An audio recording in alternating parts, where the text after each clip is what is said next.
बहुत समय पहले की बात है। एक छोटे से गांव में एक गरीब लड़का था जिसका नाम अर्जुन था।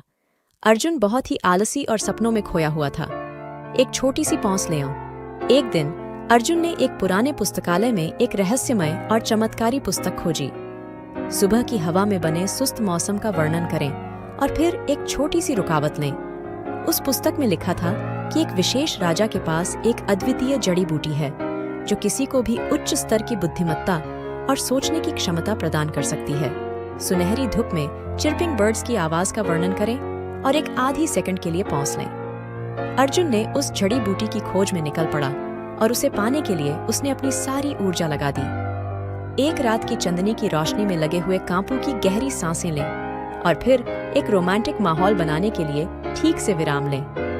बहुत मेहनत और संघर्ष के बाद अर्जुन ने वह जड़ी बूटी प्राप्त की और उसके साथ आत्मविकास की यात्रा शुरू की।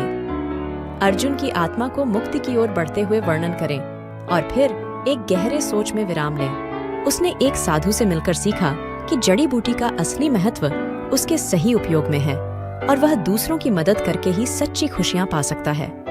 एक ताजगी भरी सुबह का वर्णन करें और फिर छोटी सी रुकावट लें। अर्जुन ने जड़ी बूटी का सही उपयोग करते हुए अपने गांव को एक नए स्तर पर ले जाने का संकल्प किया। उत्साह और संघर्ष की भरी आवाज के साथ और फिर एक अच्छी सी रुकावट लें। उसने गांव वालों को शिक्षा और ज्ञान से भरा एक स्कूल बनाने का कारण बताया और सभी को मिलकर एक दूसरे की सहायता करने का संकल्प लिया। अर्जुन के सपनों को पूरा करने के लिए गांव के बच्चों की खुशियों की चीखें सुनाएं और फिर एक गहरे सुनाते हैं। गांव की जनता ने उसके साथ मिलकर अपने जीवन को सुधारा और एक नए सोच का आदान प्रदान किया। आखिरी स्कीम में एक संवेदनशील मूड में अपने शब्दों का सही चयन करें ताकि लिस्टेनर्स को आखिरी संबंध में भी रुचि बनी रहे। इस तरह अर्जुन ने अपनी मेहनत और संघर्ष के माध्यम से अपने गांव को एक नए स्तर पर पहुंचाया और जीवन को सफल बनाया। अब समाप्ति के लिए सही मूड में सभी विवरणों को संक्षेपित करें और एक बड़े ध्यान से एक विराम लें।